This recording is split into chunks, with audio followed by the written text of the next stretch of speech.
हिंदू का नियम और मुसलमान का नियम, सिख और ईसाई का नियम, मंदिर और मस्जिद का नियम, गिरजा और गुरुद्वारा का नियम किसने बनाया?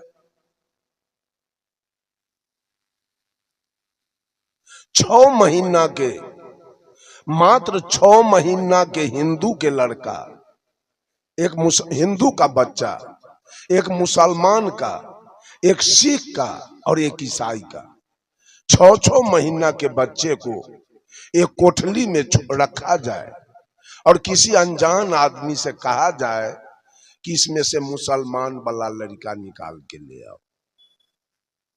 ले आएगा? क्यों नहीं लाएगा? अभी चारों बच्चा इंसान है, अभी वो शैतान नहीं बना। हिंदू बनना क्या है? इंसानियत। हिंदू बनना शैतानी है। आप अपने को हिंदू कहते हैं, इसका मतलब आप शैतान हैं, आप इंसान नहीं। आप अपने को मुसलमान कहते हैं, इसका मतलब आप शैतान हैं। आप अपने को सिख कहते हैं, ईसाई कहते हैं, तो आप इंसान नहीं। साहब कबीर कहते हैं, हंसा तू तो सबल था, हल्की अपनी चाल, रंग कुरंगे रंगिया ते और किया लगबार। ऐ हंस, जिस दिन तू मां के गर्भ से बाहर आया था, तेरी चाल बड़ी निराली थी। उस दिन तुम्हारे अंदर कोई जातीयता की भावना नहीं थी, कोई सांप्रदायिकता की भावना नहीं थी, कोई ऊंच नीच की भावना नहीं थी, कोई अवर्ण सवर्ण की भावना नहीं थी, कोई छुआछूत की भावना नहीं थी। उस दिन तुम मांस मछली, तारी, दारू, गांजा, भांग, बीड़ी, सिगरेट, पान, सुपारी नहीं खा रहे थे। उस दिन तू चोर, बेईमान, दलाल, घूसखोर, हत्यारा, बलात्कारी भी नहीं थे। उस दिन तुमको भगवान की कोई आवश्यकता नहीं थी, भगवान की कोई जरूरी नहीं थी। 1 साल का बच्चा भगवान को खोजेगा? मंदिर जाएगा? मंदिर जाना चाहेगा? कोई मतलब नहीं, जाने की कोई आवश्यकता नहीं। सदगुरु कबीर कहते हैं, हंसा, उस बच्चे को साहेब कबीर ने हंस कह के पुकारा। ये बच्चा अभी हंस के समान है। हंसा तू तो सबल था, लेकिन आज तेरी चाल हल्की हो गई। क्यों? रंग कुरंगे रंगिया। रंग एक सीधा साधा शब्द है, उसमें कू उपसर्ग लग गया। कू लग जाने से रंग बिगड़ गया। रंग कुरंगे रंगिया। जब शरीर का विकास होता है, जब मानव की जवानी आती है, तो बचपन का रंग उतर जाता है। और जवानी में मनुष्य के ऊपर गलत रंग चढ़ता है। क्या गलत रंग चढ़ता है? काम का रंग चढ़ता है, क्रोध का रंग, लोभ का रंग, मोह का रंग और अहंकार का रंग इसके ऊपर चढ़ता है। और जो सही रंग है वो उतर जाता है। सही रंग है सत्य, दया, धैर्य, शील, विचार। वो रंग उतरता है जवानी में और गलत रंग चढ़ता है। गलत रंग चढ़ने के बाद आप जो भी काम करेंगे वो सही होगा कि गलत होगा? वो काम गलत होगा। और गलत होगा तो आपके जीवन में विपत्ति आएगी। और जब विपत्ति आएगी तो विपत्ति काल में भगवान का उद्घाटन होता है।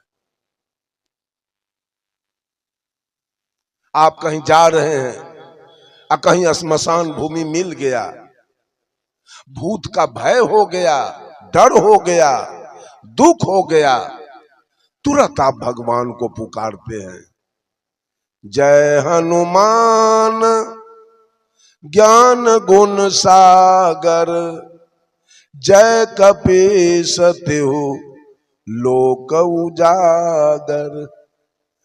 और चले गए अपने घर, तो चलेगा हनुमान चालीसा कि बंद हो जाएगा? अब हनुमान जी से कोई मतलब नहीं रह गया। अब हम सकुशल घर आ गए अपना, अब क्यों पढ़ेंगे हनुमान चालीसा? विपत्ति में लोगों ने भगवान का उद्घाटन किया है। भगवान, सारे भगवान मनुष्य के द्वारा उद्घाटित हैं। भगवान कहीं है नहीं बाहर में, विपत्ति काल में मनुष्य ने उद्घाटन किया। और कोई एक दो प्रकार के भगवान नहीं है, हर जगह, हर देश, हर महादेश, हर स्टेट, हर जिला, जिला स्तर पर भगवान को बांट दिया गया। अमेरिका का भगवान कौन है? रूस का भगवान कौन है? चीन का भगवान कौन है? सऊदी अरब का भगवान कौन है? पाकिस्तान का भगवान कौन है? लंका का भगवान कौन है? नेपाल का भगवान कौन है? नेपाल के लोगों ने, हम लोग का कार्यक्रम बराबर होता रहता है नेपाल में, नेपाल के लोगों ने एक गढ़ी माई का उद्घाटन किया है। गढ़ी माई, उसके एक महिला है, देवता महिला गढ़ी माई। 5 साल पर उसकी पूजा होती है गढ़ी माई के। लगभग हिंदुस्तान से लेके और नेपाल तक के लोग मिलकर कम से कम 1 से 2 लाख पाड़ा काटते हैं भैंसी के बच्चे। अगर वो सही है, अगर वो देवी सुख शांति देने वाली है, अगर वो देवी मोक्षदायिनी है, तो आपके यहां तो देवी नहीं, यहां के लोगों को तो मोक्ष नहीं होगा। ये पक्षपात, ये नियम बना बनाकर, और इतना दल आपके सामने खड़ा है, इतना पंथ खड़ा है आपके सामने, सारे लोग दिग्भ्रमित हो रहे। भगवान राम थे तो रामानंदी पंथ था, चले गए तो गुरु लोगों ने 4 दल बनाया, निम्बकाचार्य, शंकराचार्य, रामानंदाचार्य और माधवाचार्य। 4 दल में बट गया। भगवान बुद्ध थे तो दल एक था, चले गए तो नियम बनाकर दल को 2 दल में बांटा गया, हीनयान और महायान। वर्धमान महावीर थे तो दल एक था जैन धर्म, चले गए, उनके अनुयायी गुरु लोग अपना महत्व बढ़ाने के लिए दल को 2 दल में बांटा, श्वेतांबर और दिगंबर। ये सारे नियम सदगुरु कबीर ने अलग से कोई नियम इस दुनिया वालों को नहीं दिया, अलग से कुछ करने की अनुमति नहीं दी है। जो भी है सब प्राकृतिक। बीजक से साहब कहते हैं, काहू के बचन ही फूरे, काहू कारा माती, मान बराई ले रहे हिंदू तुरुक जाति। बात बोते आसमान की, मुद्दत नियरानी, बहुत खुदी दिल राखते बूढ़े बुन पानी। कहें कबीर कासों कहूं सब जग अंधा, सांचे से भागी फिरे झूठे के बंदा। कोई वाचा सिद्धि में लगा है, कोई कहता है मैंने कहा तो बारिश रुक गई, तूफान रुक गया, हैजा की बीमारी रुक गई, जिसको मैंने कहा उसको नौकरी मिल गई, जिसको मैंने कहा उसका बीमारी ठीक हो गया। ये वाचा सिद्धि में नोट कमाने के लिए और शिष्य बनाने के लिए गुरु लोग ऐसा ऐसा हथकंडा अपना रहे हैं। एक महात्मा जी ट्रेन से यात्रा कर रहे थे, जा रहे थे कहीं, बीच में टीटी आ गया, कहा महात्मा जी टिकट दिखाइए, टिकट। महात्मा जी ने कहा टिकट तो मेरे पास नहीं है। कहा तो जुर्माना देना होगा। कहा आप देख नहीं रहे हो कि हम साधु हैं? कहा आपके जैसा तो बहुत साधु मैं देखा हूं। ट्रेन पर चढ़े हैं तो किराया नहीं दीजिएगा। कहा हमको ज्यादा तंग करोगे तो हम शराब दे देंगे। कहा आपके जैसा बाबाजी हम बहुत देखे हैं, इस शराब से हमको डर नहीं। आगे कोई स्टेशन पर गाड़ी रुकी और टीटी महोदय ने महात्मा जी को खींच के बाहर कर दिया ट्रेन से। महात्मा जी गए और प्लेटफॉर्म पर बैठ गए। अब तो ड्राइवर साहब सीटी हॉर्न दे रहे हैं, गार्ड साहब झंडी दिखा रहे हैं और गाड़ी खुल नहीं रही। गाड़ी तो आधा घंटा 45 मिनट तक स्टेशन पर रुकी रह गई। अब तो यात्री में अफरा तफरी मच गया। किसी को कॉलेज जाना, किसी को कारखाना जाना, किसी को हॉस्पिटल जाना, किसी को बैंक जाना, किसी को विद्यालय जाना, किसी को हाट बाजार करना। सारे लोग बेकल हो गए। स्टेशन के बड़ा बाबू से जाके कहा बड़ा बाबू क्या हुआ, गाड़ी क्यों नहीं खुल रही है? बड़ा बाबू ने कहा कुछ तो हुआ नहीं, मैंने तो लाइन क्लियर दे दिया है। अब गाड़ी क्यों नहीं खुल रही है, कारण क्या है?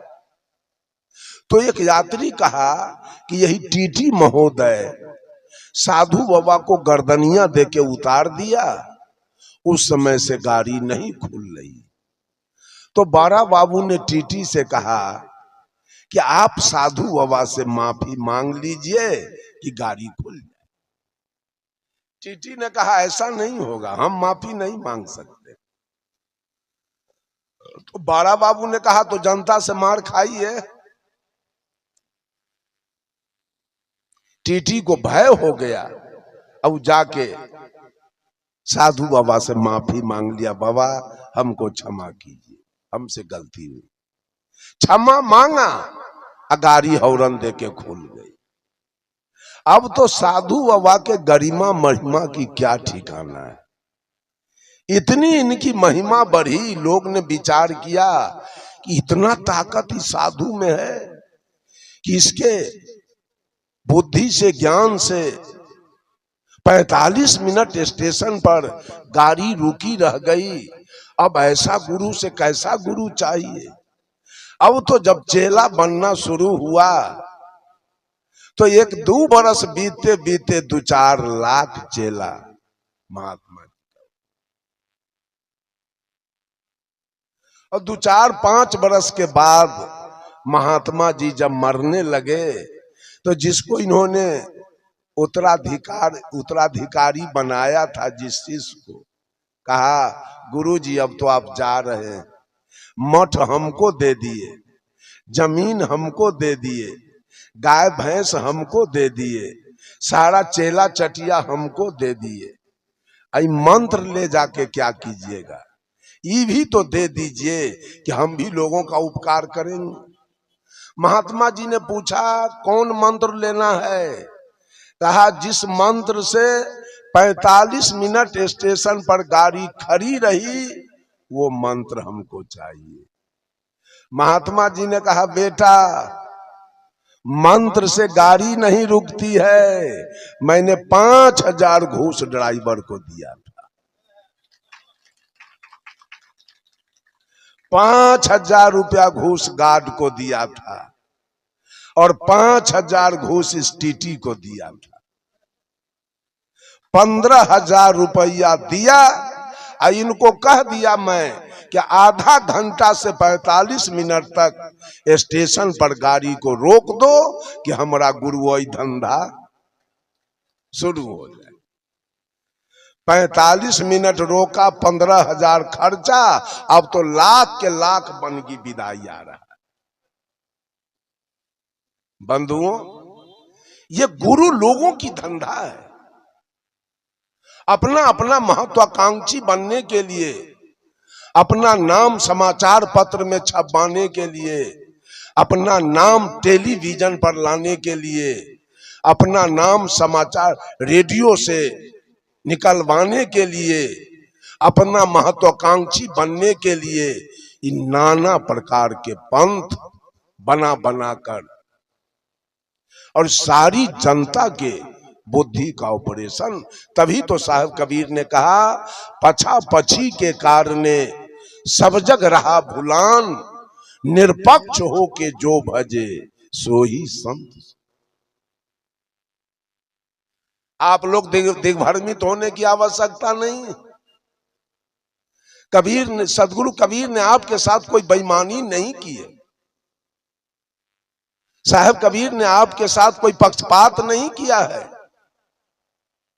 कोई आरी नहीं बांधा है। अगर आरी बांधे होते आज मुसलमान भी साहब कबीर के विचार से, बहुत सारे मुसलमान साहब कबीर के विचार से।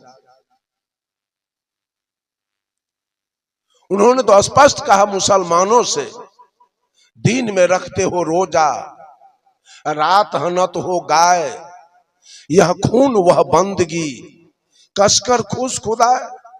ऐ मौलवी, दिन भर अन्न नहीं खाते हो, पानी नहीं पीते हो, और जो रात्रि हुई, शाम हुई तो कोई मुर्गा काटते हो, कोई गाय काटते हो, कोई बकरी काटते हो, कोई ऊंट काटते हो, कोई दुम्मा काटते हो। एक तरफ खून की नदी बहाते हो और दूसरे तरफ इबादत करते हो। अल्लाह कैसे खुश हो जाए? स्पष्ट रूप से कहा, खोजे अल्लाह के नगरिया जन्म के फूहरी, खोजे अल्लाह के नगरिया जन्म के फूहरी, पांचों वक्त नमाज गुजारे राखे 30 रोजा, पांचों वक्त नमाज गुजारे राखे 30 रोजा, घट के अंदर खुदा बसत है तिनको कभी न खोजा, घट में छाई है अंधियारिया जन्म के फूहरी, कलमा पढ़े रहीम पुकारे दिल में रहम न लाई, कलमा पढ़े रहीम पुकारे दिल में रहम न लाई, घट के अंदर नूर बसत है तिनकर खबर न पाई, पर गए माया के लहरिया जन्म के फूहरी, हाथ में हजरत कदम रसूले नैन में नबी बिराजे, हाथ में हजरत कदम रसूले नैन में नबी बिराजे, मन मक्का काया है काबा सिर पर अनहद बाजे, खोल के देखा न केवरिया जन्म के फूहरी, खोजे अल्लाह के नगरिया जन्म के फूहरी। बंधुओं, बड़ी समस्या है। लोगों के सामने गुरु लोगों ने, धर्म धुरंधर लोगों ने, धर्माधिकारी लोगों ने, धर्म के प्रवर्तक लोगों ने बहुत बड़ा समस्या आके रख दिया। सारे लोग दिग्भ्रमित हो रहे हैं, किस पंथ में जाया जाए, कौन ठीक है।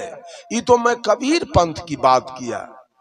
उससे आगे बढ़िए तो कोई रमानंदी है, कोई आर्य समाज है, कोई गायत्री परिवार है, कोई युग निर्माण मिशन है, कोई गांधी निर्माण मिशन है, कोई विवेकानंद मिशन है, कोई बाल युगेश्वर है, कोई सतपाल जी हैं, कोई सदाफल देव जी हैं, कोई जय गुरुदेव हैं, कोई रामपाल जी हैं, कोई भगवान रजनीश हैं, कोई बाबा हरदेव सिंह हैं, कोई ठाकुर अनुकूल चंद्र जी हैं, कोई राम रहीम सिंह जी हैं, कोई आशुतोष जी महाराज हैं, कोई ओम शांति है, कोई राधा स्वामी है, कोई जैन है, कोई बौद्ध है, कोई ईसाई है, कोई इस्लाम है, कोई यहूदी है, कोई पारसी है। ये समस्या सामने खड़ी है। बंधुओं, सारे समस्या से साहब कबीर ने आपको निकाल के बाहर किया और कहा कि अगर कल्याण चाहते हो, अगर मुक्ति चाहते हो, अगर सुख शांति चाहते हो, तो किसी का लागत तुम्हारे शरीर पर नहीं है, तुम्हारे जीवन में नहीं। तुम्हारे जीवन में किसी का लागत नहीं है। तुम्हारे जीवन में अगर लागत है तो इन माताओं का। मां से बढ़ के इस धरती पर कोई देवी और देवता नहीं। यहां कोई नियम नहीं, यहां कोई नियम नहीं। जिस मां ने पैदा किया है,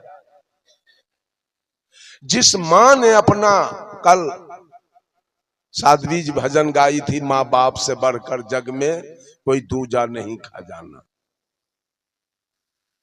मां से बढ़ के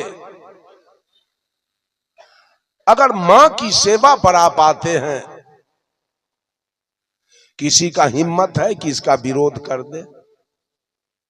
है किसी पंथ वाले का हिम्मत कि इस पर लाल कलम आके लगा दे? साहब कबीर ने कहा, अगर भक्ति करना चाहते हो तो श्रद्धा भक्ति करो और श्रद्धा रखो अपने अपने मां में। इसलिए कि मां का बहुत बड़ा लागत आपके जीवन पर है। अगर मां नहीं होती तो आप इस दुनिया संसार को आप नहीं देख पाते। वो मां की कृपा है, किसी देवी दुर्गा की कृपा नहीं है, मां की कृपा है कि आपने इस दुनिया को देखा।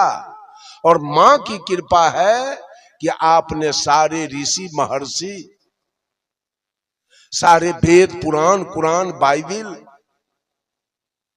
के बारे में जानकारी प्राप्त किया, सारे देश विदेश के बातों को जानकारी लिया, और सारे निम्न पद से लेकर और उच्च पद तक आपने सुशोभित किया। सारे देवी देवता को आपने जाना। ये सारा श्रेय किसका है? इसी मां का है।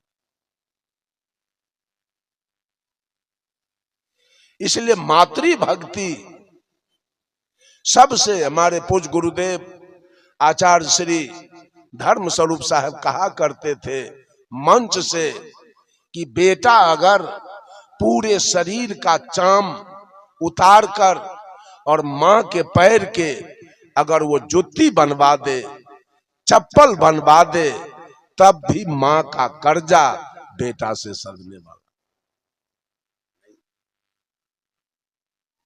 यहां आ जाइए, अपने अपने मां की सेवा में आ जाइए। ये जितना पंथ की चर्चा मैंने किया वो सब खत्म। किसी की उंगली नहीं उठ सकती है आपके ऊपर, लेकिन जब आप बहिर्मुख होते हैं, अंतर्मुख नहीं। जब आप बाहर पूजा के लिए निकलते हैं तो आप किसी देवी का पूजा करते हैं तो दूसरे लोग किसी देवी का पूजा करेंगे, तीसरे लोग किसी देवी। या देवी की तो कमी नहीं, माता तो इतना तैयार किया गया है, इतनी माता तैयार है पूजा के लिए जिसका वर्णन नहीं। अब जो मां पैदा किया वो भीख मांग रही है, जो मां आपको पैदा किया वो भीख मांग रही है, और पूजा के लिए बहुत सारी मां तैयार है, पूजा कीजिए। और मां के तरफ झांकने के लिए बेटा तैयार नहीं। अनंत देवी देवता के पूजा में जब आप बाहर पूजा के लिए निकलेंगे तो आपको झंझट में फंस जाना है और आपको राग द्वेष में फंस जाना। किसका पूजा करेंगे? अगर आप केवल दुर्गा का पूजा करते हैं तो सरस्वती आपसे खुश रहेगी क्या? लक्ष्मी आपसे खुश रहेगी क्या? खुश रहेगी? खुश रहेगी? तब आप राग द्वेष में फंस रहे हैं। याद कर लीजिए, अगर आप राम का मंदिर दरवाजे पर बनवा लिए हैं, राम का मंदिर बनवाए हैं, कृष्ण आपसे खुश क्यों रहेंगे? कभी आपने हिसाब किया? राम ना आपसे खुश होंगे चूंकि उनका मंदिर आपने दरवाजे पर बनाया। कृष्ण आपसे खुश क्यों होंगे? उनका मंदिर आपने नहीं बनाया। अगर कृष्ण का मंदिर आपने दरवाजे पर बना लिया तो हनुमान जी आपसे खुश क्यों रहेंगे? हनुमान जी का मंदिर आपने नहीं बनाया। अगर आपने हनुमान जी का मंदिर बना लिया दरवाजे पर तो महादेव जी आपसे खुश क्यों रहेंगे? उनका मंदिर आपने नहीं बनाया। अगर महादेव जी का मंदिर दरवाजे पर आपने बना दिया तो विष्णु जी आपसे खुश क्यों रहेंगे? सब देवी देवता का नाम भी आपको मालूम नहीं है, पूजा तो छोड़ दीजिए। है कोई व्यक्ति 50 को देवता का नाम गिनाइए हमको,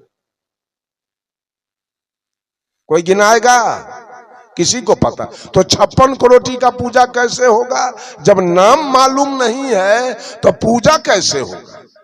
एक घर में 25 आदमी हो, अब 5 आदमी को भोजन मिले और 20 आदमी को भोजन न मिले, वो घर बचेगा कि जलेगा? बचेगा कि जलेगा? तो आप कितना भगवान का, माता बहनें भी और आप लोग भी बैठे हैं, कितना भगवान का पूजा कर पाते हैं? ये सारा झूठ, कहीं सच्चाई नहीं है। अगर आपकी पूजा सच्ची है तो बिल्कुल आपका विरोधी है मुसलमान। आपका विरोधी है मुसलमान, वो आपके किसी भगवान को मानने के लिए तैयार नहीं है। वो रामनवमी और बसंत पंचमी, महाशिवरात्रि, महाविष्णु जग, महारुद्र जग, सतचंडी जग, या भागवत कथा, या होली दिवाली, या दुर्गा पूजा, काली पूजा, सरस्वती पूजा या विश्वकर्मा पूजा को मानने के लिए मुसलमान तैयार। क्या बिगड़ गया है उसका? क्या मुसलमान के पास बेटा नहीं है कि बेटी नहीं है? क्या उसके पास जमीन नहीं है कि मकान नहीं है? क्या उसके पास बिजनेस नहीं है कि खेती बाड़ी नहीं है कि नौकरी नहीं है? क्या नहीं है? कि वो प्रधानमंत्री नहीं है कि मुख्यमंत्री नहीं है कि राष्ट्रपति नहीं है? सच्चाई है क्या? सच्चाई क्या है? हिंदू धर्म सच्चा है कि इस्लाम धर्म सच्चा है? कौन सच्चा है? हमारे हिंदू भाई इस्लाम को नहीं स्वीकार करते हैं। कोई नहीं ईद बकरीद शोबरात कोई नहीं करता है, कोई नमाज अदा नहीं करते हैं, कोई रोजा नहीं रखते हैं। कुछ बिगड़ गया क्या? कुछ अल्लाह बिगाड़ा है आपका? इससे स्पष्ट हो रहा है कि ये भी झूठ है और वो भी झूठ है, सच्चाई कहीं नहीं। सदगुरु कबीर के विचार में सच्चाई दिखाई दे रही है।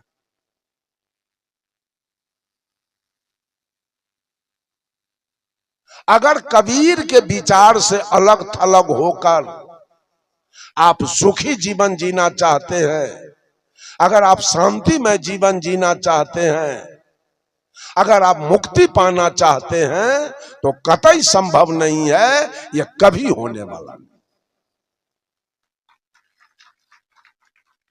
अगर हम राम का नाम नहीं जपते हैं, अगर हम मंदिर नहीं जाते हैं, तो हमारा कुछ बिगाड़ होने वाला नहीं है।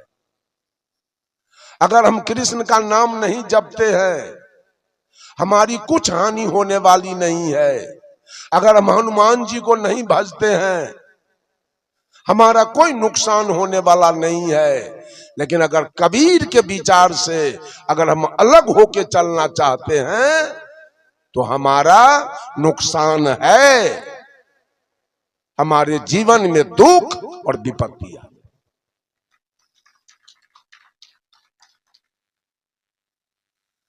कल मैंने कहा था कबीर पंथ में 3 बंदगी क्यों हो रही है, और पंथ में नमस्कार प्रणाम नमस्ते एक बार, कबीर पंथ में 3 बंदगी क्यों है? इसलिए कि दुख है 3, जीवन में दुख है 3, आधि, व्याधि, उपाधि, दैहिक, दैविक, भौतिक। और पाप कर्म है 3, मन से, वचन से और कर्म से। गुण है 3, रजोगुण, तमोगुण, सतोगुण। काल है 3, काम, क्रोध, लोभ। और धारा है 3, इंगला, पिंगला, गंगा, जमुना, सरस्वती। मैंने कहा था ये 3 बंधन पूरे विश्व को घेर के रखा है, जिसको हम ब्रह्मा कहते हैं, विष्णु कहते हैं और महादेव कहते हैं। ये वास्तविकता है। काम, क्रोध, लोभ, ये 3 बंधन है जीव के ऊपर पड़ा हुआ। अगर ये तीनों बंधन आप नहीं हटाते हैं, तो आपका जीवन बिना नरक बने, ये तीनों गुण नरक बना देगा आपके जीवन। 3 दुख। पहला है आधि। आधि कहते हैं प्राकृतिक प्रकोप। अभी कुछ दिन पहले शीतलहरी चल रही थी, जाड़ा। सारे लोग दुख से ट्राउजर, इनर, स्वेटर, मफलर, पैर में मोजा, हाथ में दस्ताना, माथा में टोपी, मफलर, सोने के लिए तोशक, तकिया, रजाई लगा के सोते थे। अभी गर्मी आ रही है तो दुख से पंखा चलाए जा रहे हैं। अब भादों के अनहरिया रात आ जाए तो वहां भी हम दुखी हो जाते हैं। अगर पत्थर गिर जाए तो हम दुखी होते हैं। घर का खपड़ा फूट गया, एस्बेस्टस फूट गया, गेहूं मकई खेत में रह गया। गाय भैंस को अगर ज्यादा वजन का पत्थर लगा तो वो भी मर जाती है, आदमी मर जाता है। अगर ठनका गिर गया उसमें भी हम दुखी होते हैं, बहुत सारे लोग मर जाते हैं। बाढ़ आ गया तो बहुत सारे लोग डूब के मर जाते हैं। अगलगी हो गई तो बहुत सारे लोग जल के मर जाते हैं। जोरों का आधी तूफान आ गया, पेड़ पौधा घर द्वार घर पर देह पर गिर गया तो उसमें भी चपा के हम मर जाते हैं। एक प्राकृतिक दुख है, सारे लोग इस दुख से दुखी है। और दूसरा व्याधि है। कभी टीबी होगा, ये कच्चा तत्व का शरीर बना है, इसमें कभी टीबी होगा, कभी दम्मा होगा, कभी कैंसर होगा, कभी डायबिटीज होगा, कभी एड्स होगा, कभी लकवा होगा, कभी पोलियो होगा, कभी काला जार होगा, कभी मलेरिया होगा, कभी ब्लड प्रेशर होगा, कभी देह में नोचनी होगा, कभी दिनाय होगा, कभी एक्जिमा होगा, कभी पेट में दर्द होगा, कभी माथा में दर्द होगा, कभी दांत में दर्द होगा, कभी कान में दर्द होगा, कभी हाथ टूट जाएगा, कभी पैर टूट जाएगा, कभी टड़क के ठोकर से, आज देखे वो बेचारे दो आदमी एक घर का आदमी समाप्त हुआ। कभी ट्रक से ठोकर लगेगा, कभी बस से ठोकर लगेगा, कभी रेल से कट जाएंगे, कभी पानी में डूब के मर जाएंगे, कभी करंट लग जाएगा, कभी पेड़ पर से गिर के मर जाएंगे, कभी सांप काट लेगा, कभी बिच्छा काट लेगा, कभी कुत्ता काट लेगा, कभी भर रात उड़ीस नहीं सोने देगा, कभी भर रात मच्छर नहीं सोने देगा। ये दुख। दूसरा दुख है, और तीसरा दुख उपाधि है। घर घर में सास बहू में झगड़ा, ननद भाभी में झगड़ा, देवरानी जेठानी में झगड़ा, पति पत्नी में झगड़ा, पिता पुत्र में झगड़ा, चाचा भतीजा में झगड़ा, साला बहनोई में झगड़ा, ससुर दामाद में झगड़ा, भाई भाई में झगड़ा, पट्टी पट्टीदार में झगड़ा, जात पर जात में झगड़ा, हिंदू मुसलमान में झगड़ा, हिंदुस्तान पाकिस्तान में झगड़ा। ये तीन दुख जब से हम लोग मां के गर्भ से बाहर आए, ये तीनों दुख हमारे पीछे। इस तीनों दुख से नहीं बचना चाहते हैं क्या? जब आचार्य श्री धर्म स्वरूप साहब ने शरीर का त्याग कर दिया, उन्हीं का गाया हुआ भजन शोभा यात्रा में गाई जा रही थी। अंतिम कड़ी में उस भजन में है, वह राह अकेले कटती है, वहां नहीं कोई साथ चले। अभी तो मां बहनें भी बहुत साथी लेकर आई, बैठी है, आप लोग भी बैठे, हम लोग भी बैठे, लेकिन जिस दिन इस काया से आप निकलेंगे, वो यात्रा आपकी अकेली होगी, वहां आपके साथ कोई नहीं होगा। वह राह अकेले कटती है, वहां नहीं कोई साथ चले, उस पार न जाने क्या पाए, इस पार का सब कुछ हार चले। जहां अभी आप हैं, एक एक रिश्तेदार, एक से एक धन दौलत, एक से एक महल मकान गाड़ी घोड़ा, जहां आप वर्तमान में रह रहे हैं, वो सब आपको छोड़ देना है, सब हार के जाना है। जहां है वो सब हार के जाना है, और उस पार में क्या मिलेगा इसकी गारंटी है? इस पार के सब कुछ हारना है, उस पार में क्या पाएंगे इसकी कोई गारंटी नहीं है। कुछ तो गारंटी कीजिए, कुछ तो ऐसा कर्म कीजिए।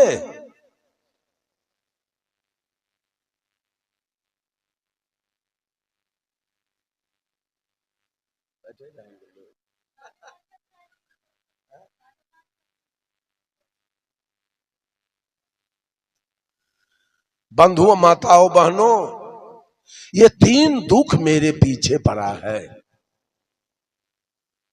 और हम दीवाना होके चलते हैं। हम रूप के घमंड में हैं, हम धन के घमंड में हैं, हम बुद्धि के घमंड में हैं, हम बल के घमंड में चल रहे हैं, पता नहीं।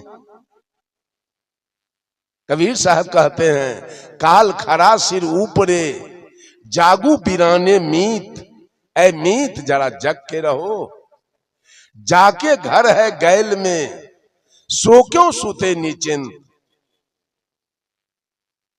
और 3 पाप कर्म भी हमारा है। पहला पाप कर्म है मन से। मन का 3 पाप है, ईर्ष्या, द्वेष और अहंकार। आपका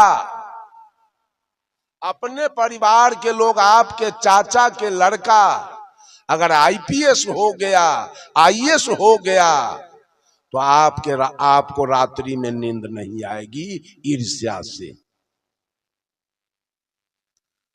बात समझ लीजिए, ईर्ष्या से नींद नहीं आएगी, रात रात भर जग के आप बिहान करेंगे।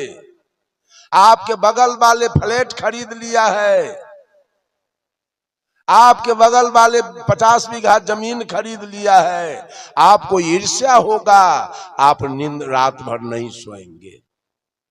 यह मन का पाप है, ईर्ष्या मन में होता है। आपसे कोई बढ़िया बकता है, आपसे कोई बढ़िया गाने वाला है, आपसे कोई बढ़िया पोस्ट पर आगे है, आपको ईर्ष्या से रात रात भर नींद। ये ईर्ष्या मन का पाप है। और दूसरा द्वेष। आपका कोई दुश्मन है गांव में, आप द्वेष में रहते हैं, ये मर क्यों नहीं जाता है, इसका जमीन क्यों नहीं बिक जाता है, इसका बेटा इंजीनियर है वो क्यों नहीं मर जाता है। ये द्वेष अंदर में छिपा के एक आदमी था जिसका उम्र 60 वर्ष हो गया और एक भी बाल बच्चे नहीं थे। तो पत्नी ने पति से कही, पति देव, हमसे आपका वंश खानदान नहीं चला, तो आप एक दूसरी शादी कर लीजिए। तो पत्नी के कथनानुसार वो बेचारा दूसरा शादी कर लिया। संजोग देखिए, दूसरी पत्नी से 1-2 साल बीतते बीतते एक लड़का पैदा ले। अब तो छोटकी पत्नी का मान सम्मान बढ़ गया, उससे लड़का पैदा लिया, और बड़की का मान सम्मान घट गया। बड़की छोटकी को अच्छा अच्छा भोजन मिल रहा था, अब बड़की को, अब गांव घर के औरत सब झगड़ा लगाना शुरू कर दिया। कहा तू तो खुद अपने दूल्हा को विवाह करवा के अपना दुख खरीद लिया, अब खाओ ना रोटी टटाल सुखल और सब्जी, अब वो खाती है भात दाल सब्जी घी। तू तो अपने तलवार से अपना गर्दन काट लिया। अब रात दिन दोनों में कलह झगड़ा लड़ाई चलने लगा। साहब कबीर कहते हैं, झगड़ा नित ही बराइए, झगड़ा बुरी बलाए, दुख उपजे चिंता बढ़े, झगड़ा में घर जाए। रात दिन जहां कलह होगा निश्चित रूप से वहां अमंगल होना है, वहां कुछ न कुछ दुर्घटना घट जाए। जब रात दिन कलह शुरू हुआ, बड़की के मन में ईर्ष्या हो गया।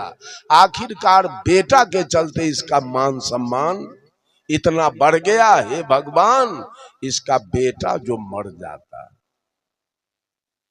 तो हमारा इसका मान सम्मान बराबर हो जाता। उसके मन में आया ईर्ष्या कि बेटा मर जाए। देखिए संजोग, लड़ाई लड़ते लड़ते एक दिन उस लड़के को अधसर सांप काट लिया। अब वो लड़का मृत्यु सज्जा पर पड़ा हुआ है, अभी है जिंदा। डॉक्टर लोग पानी चढ़ा रहे हैं, सुई दे रहे हैं, झाड़ने वाले लोग झाड़ रहे हैं, पूरे गांव के औरत मर्द सब रो रहा है, ये बेचारा दोनों प्राणी भी रो रहा है। अब बड़की घर में बैठ के हंस रही थी, अब होगा ठीक, अब हमारा इसका मान सम्मान बराबर, ये भी निपुत्र हुआ, हम भी निपुत्र हुए। अब हमारा इसका मान सम्मान बराबर। यह है ईर्ष्या और द्वेष। और तीसरा अहंकार, लोग मन में छिपा के रखते हैं, वाणी के द्वारा व्यक्त नहीं करते हैं। अंदर में अहंकार है, मेरे जैसा धनवान इस गांव में कौन है, इस नगर में कौन है, मेरे इतना रूपवान। महिला सब भी अपने रूप के अहंकार में चलती है, पुरुष लोग भी चलते हैं। ये तीन पाप मन का है, मन का विकार है तीन, ईर्ष्या, द्वेष और अहंकार। तो हम सदगुरु से बंदगी करते हैं। सदगुरु, आपका चरण छूकर मैं संकल्प लेता हूं, मैं प्रतिज्ञा करता हूं, मैं कसम खाता हूं कि आज से अपने मन में किसी के प्रति ईर्ष्या, द्वेष और अहंकार में नहीं रखूं। ये पहली बंदगी है हमारी सदगुरु से। और दूसरा पाप है वचन का। वचन का तीन पाप है, गाली देना, झूठ बोलना और किसी की निंदा करना। हम दूसरी बंदगी करते हैं सदगुरु से। सदगुरु, आपका चरण छूकर मैं प्रतिज्ञा करता हूं, संकल्प लेता हूं कि आज से इस मुंह से किसी की निंदा मैं नहीं करूंगा, किसी को गाली नहीं दूंगा और किसी के साथ झूठ नहीं। दूसरी बंदगी। और तीसरा पाप है कर्म का। कर्म का तीन पाप है, चोरी करना, हिंसा करना और बेविचार करना। तो हम सदगुरु से तीसरी बंदगी करते हैं। सदगुरु, आपका चरण छूकर मैं प्रतिज्ञा करता हूं कि आज से कर्म के द्वारा इस हाथ से किसी का कोई वस्तु मैं नहीं, और न किसी जीव का हिंसा करूंगा और न किसी के साथ मैं बेविचार करूंगा। ये तीन बंदगी